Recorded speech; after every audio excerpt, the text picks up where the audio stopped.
My name is Victor, and today I'll be talking about gifted burnout and the myth of high potential.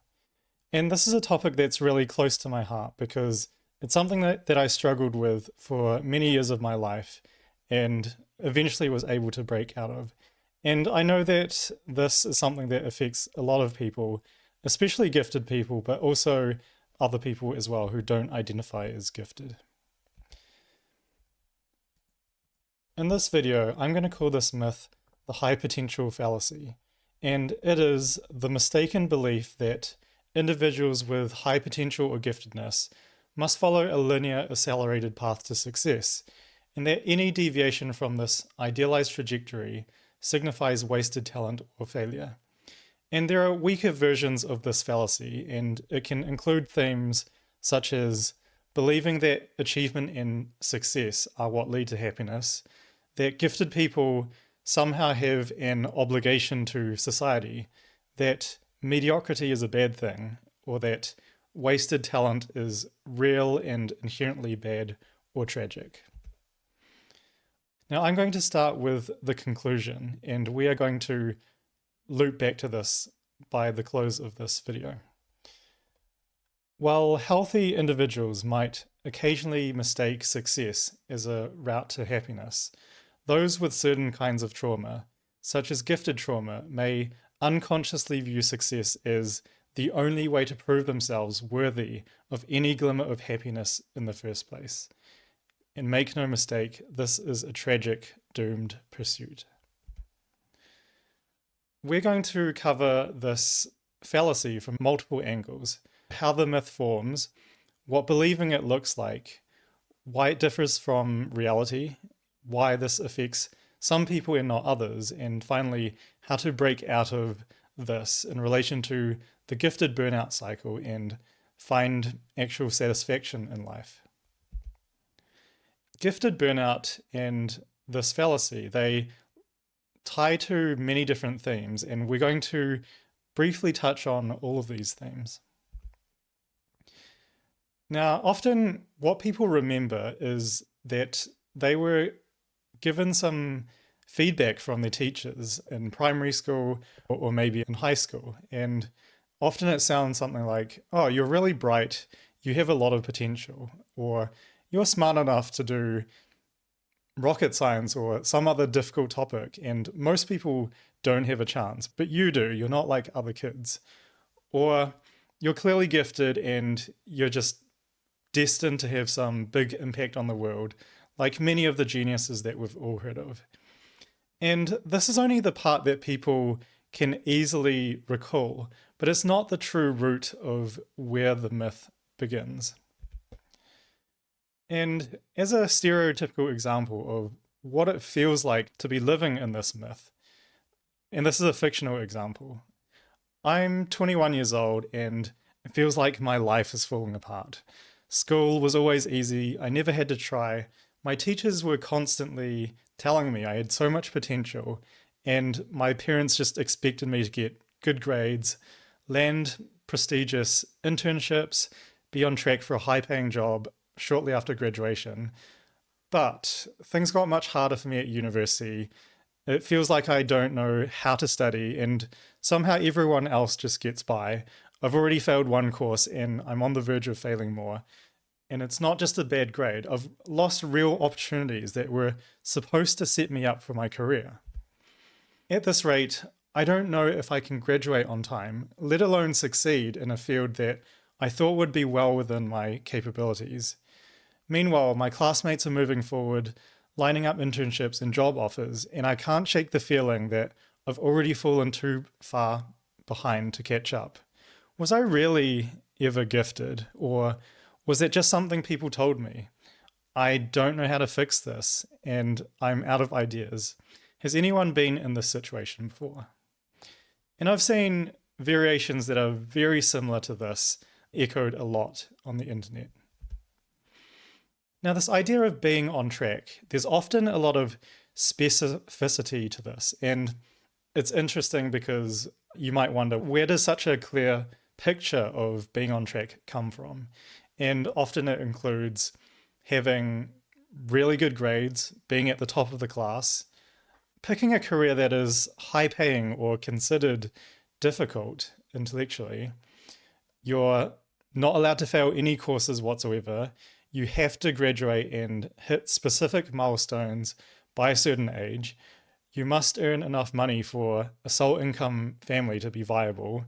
You're not allowed to struggle or ask for help ever because you're gifted. Why would you need help? And anything less than the above can feel like an existential collapse is about to happen. What does staying on track actually lead to in the long run? And I would contend that it commonly leads to low self-esteem, further trauma, perfectionism, and this never-ending struggle to be good enough, which is a variation on the arrival fallacy. It often leads to feeling disconnected, lonely, depressed. You might often experience analysis paralysis, loss of ability to be playful and childlike because of fear of failure. Everything has to be a success, so you can't be playful. And there's often a tunnel visioning on highly intellectualized reasoning, which is in fact motivated reasoning. It's not rational. And it may prompt you to make life decisions that don't align with your genuine needs and wants. You might do a career that you hate just because it pays well. You might marry someone you barely know because it works on paper. And you might experience, in the long run, existential and gifted burnout, where you're no longer able to keep the candle burning and stay on this hypothetical track. And eventually, you might have a mental breakdown. And the longer that you delay this, and boy, you can really delay this for several years, even decades in some cases, there's a greater risk of the breakdown being quite severe and having long-term consequences. And some people would be tempted to think this staying on track thing, it works for some people, doesn't it? My opinion is that I don't think it really does. Often when we hear about people being on track and looking back on that, human beings tend to be notoriously bad at knowing what parts of their journey were crucial to their success. And we often hear famous people attributing their success to some particular aspect, but no one really can pinpoint that kind of thing accurately. And it's very easy to pinpoint the wrong things. It's also very easy to distort your journey, not even maliciously, but we often do it for status reasons to feel good about ourselves, as well as there are some very common biases about how we remember things in the past. And memory tends to be actually way more shaky than we realize. And we also don't know what's underneath the surface of someone else's perfect looking success journey. And I would suggest that there's often at least one of the following elements. There's often that person is extremely privileged, maybe they're extremely lucky, maybe they are sacrificing a lot of things that you're not aware of, maybe they're suffering either in the present or they will suffer in the future due to the build-up of extreme emotional neglect or the delayed consequences of the eventual burnout. And people who are thriving, people who are happy and successful in a sustainable way, I would contend that they are following an inner journey or a process, a way of being that's aligned with their genuine needs and wants. And it has nothing to do with staying on track. It might look like they're on some hypothetical track looking from the outside, but that's just not what's happening internally. I really believe that the high potential fallacy is an assured path to self-destruction, but there are ways to escape that path, and it is possible to succeed without following that fallacy. And that success will likely look quite different. And for one thing, it will include happiness. Now, it's interesting to consider, why does this myth or fallacy affect some people but not others? I think one element of it is in the way that we interpret messages. So, if a teacher says to a gifted kid something like, "Oh, you're not like the other kids, I'm sure you're going to end up doing great things." And some of these kids who buy into the fallacy, what they're internalizing from this interaction is, if I don't do great things that other people can't do, then I'm a failure because the teacher would view me as a failure. But that's not really what the teacher means. And this touches on two themes here: otherness and neurotypical communication. Most teachers don't know what it's like to be gifted because they're not gifted themselves. And so, really, when they're just trying to offer encouragement for gifted kids, but they have no idea what to say. They don't know what it's like. They don't know what kind of encouragement is suited for those kids. Their encouragement is not meant to be taken literally. And that's where this neurotypical communication comes in. Again, the teacher's not literally saying, "Oh, you are better than other kids." It's not the point. It's more like an attempt to notice, "Oh, this is something that's different about you. You're able to, let's say, notice these details, and I'd really like to encourage that. So I'm going to highlight that in some way." For gifted kids who might be autistic or ADHD as well, so twice exceptional, they're a lot more likely to take those messages extremely literally and come up with the wrong interpretation. And I think that another element of this is that the gifted kids who fall into that interpretation were already primed from it based on their childhood, and there will be some element of existing trauma and low self-esteem. Because if there was a kid who has high self-esteem and hears these things, they won't care that much what the teacher says. They'll be like, "Oh, yeah, that's cool," but it's not going to be their whole life purpose to satisfy what this random teacher said just because they noticed something about you. Trauma is a very nuanced topic, and I love talking about it, but we're going to keep it really surface level for this video. So the difference between high self-esteem and low self-esteem, and by the way, trauma essentially causes low self-esteem. So with healthy self-esteem is like this belief of, there is nothing you can say or do to become deserving of love, because you deserve it regardless of anything you do or don't do. It is your birthright as a human being, and you are fundamentally enough as you are.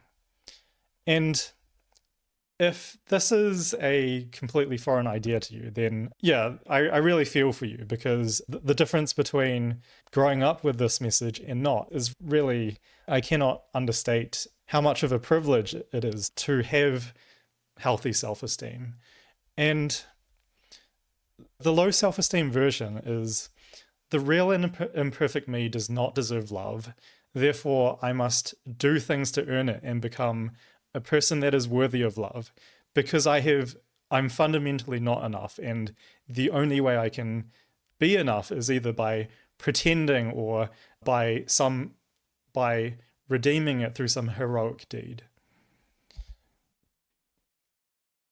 In terms of a more nuanced primer on trauma and how to manually learn self-care as an adult, I'm going to link in the video description one of the public lectures that I delivered on this topic. And yeah, if you're curious to learn more from the ground up, then I really recommend checking that out. Now I'm going to explain how gifted trauma naturally extends towards gifted burnout later in life. So gifted trauma being your development needs not being met. And unfortunately, it's because most parents aren't able to meet them for practical reasons. Maybe it's difficult for them to understand what those gifted needs are because they can be quite uncommon. And this results in perpetually being misunderstood by others. Gifted people are wired differently. They can have socialization differences. They can have different intellectual preferences, and having your preferences be uncommon can be a great source of misunderstanding and not being able to feel like you belong and connect with other people as easily. And there's also a lack of support in education, and gifted kids might find school too easy, and therefore they don't need to build healthy habits that are important in their adult life, like being able to, let's say, have good study habits or control their impulses, or to even put in any effort at all, because maybe it's just too easy in early education. And one big thing for me, it's quite a topic I'm fascinated by, is how most advice in the world, even by experts, tend to be inaccurate for gifted and neurodivergent people. And this is not something that's obvious until you've got a lot of experience of listening to advice that isn't designed for you. And unfortunately, I think this also contributes to a lot of eventual burnout. And limited exposure to all of these concepts about how to accommodate for yourself, your neurodivergence, your unique neurophysiological needs, like how to be interested in things and how to react to, let's say, things that you're more sensitive to, is part of your giftedness. And all of these things can build up and worsen over adulthood as these needs have not been met for a really long time. I want to touch upon an archetype of gifted burnout. Burnout has a lot of different forms. You can have autistic burnout, ADHD burnout. There's a more general class of neurodivergent burnout, and then there's also gifted burnout. So there are different types of burnout depending on your neurotype, but they all have a common conceptual base, which is when you have demands and expectations that are placed on your brain body and at a level that's exceeding your sustainable capacity. And obviously, many things can contribute to burnout. There are many ways to overload your sustainable capacity, but a really notorious one for people who haven't explored much about their neurodivergent needs is internalized ableism. And the thing is that gifted, neurodivergent, and multi-potentialite brains have some distinctive properties that are totally counterintuitive to accommodate for, and therefore they're easily ignored, or their solutions are hard to discover in the current social climate.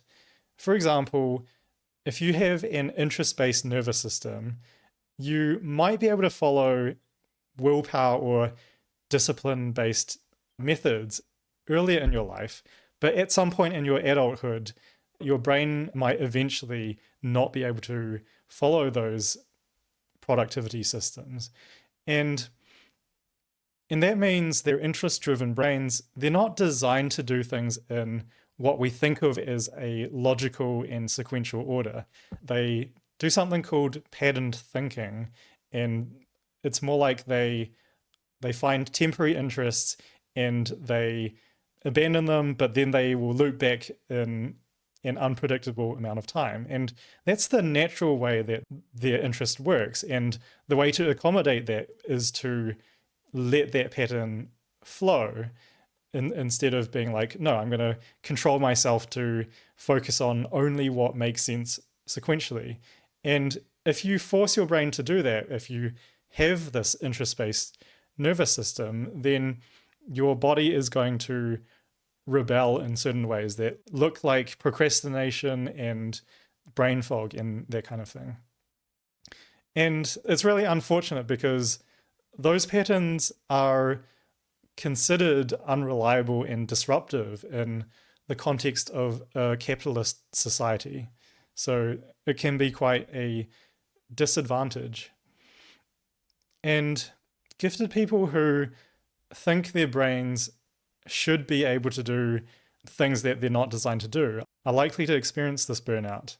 And it's quite common for this burnout to happen after being diagnosed as gifted or neurodivergent. And it comes on like seemingly out of nowhere, but in some sense, it was going to happen at some point anyway. And this burnout can be quite severe. It can include regression of past abilities that you have been using for your whole life. Some of that loss of ability can be permanent. And so even after you recover, you might not be able to return to the lifestyle you had previously. And instead, you might have to learn new ways of accommodating for your neurology. Another theme I briefly mentioned earlier was arrival fallacy. And this is the idea that when you attain a certain goal, then you will have the capacity to be happy. Like when I'm earning 100K a year, then I've made it, and then I can breathe and feel comfortable and settled and enjoy it. This is a really common thought pattern, but what often happens is that we attain the goal and it feels satisfying for half a day, and then you feel really empty and depressed later. And a new goal replaces it. Now you have to earn 50% more than your previous goal or achieve something else. This cycle continues, and happiness is really evasive in this process. And it just doesn't work out when the result and the process are both not aligned with your genuine needs and values. But why isn't the result satisfying? It's because most of life consists of the journey, not the result. And so the journey needs to be meeting the bulk of your needs. And feelings around the attainment of success tend to be extremely fleeting. There's also a lot of philosophical flaws in the concept of high potential. One thing to note is that when you're a child, you have almost infinite potential because there's so many pathways you could take. But the best way to keep that potential alive is actually by doing nothing. Like the moment you're like, oh, I'm going to become an artist, suddenly you're not going to be a rocket scientist, and you're constraining your potential by doing literally anything. And when we try anything, things are often harder than we imagine in the first instance. There's a lot of learning and trial and error and failure. And so basically taking any action threatens to shatter this illusion of infinite potential. Like you're not instantly brilliant at physics. Suddenly you're not going to become the next Einstein. And I think that high potential essentially just means, or maintaining it essentially means that you're not doing what you love. Because if you're doing what you love and you're happy about it, like you just don't care about high potential. And in fact, you don't have high potential because you've actualized some of that potential in this form of doing what you love. One distinction that I love to make is the difference between happiness and success and how these are not particularly aligned. So if you are primarily interested in success, then my question for you would be, when do you deserve to be happy? And I would suggest that if you have high self-esteem, the answer would be you deserve to be happy, period, in the now. Like why should you work for 20 years to earn a Nobel Prize and only then do you deserve to be happy? Like, why? There's this question of when will you allow yourself to be happy? Will you only allow yourself once you've made it to a certain point? And if you think like that, you'll probably fall into the arrival fallacy. What really makes you happy? You can start to realize that you can be happy and successful, and they're two separate things. And it's only when you accidentally cross them together that it leads to suffering. And what can you do to prioritize your happiness?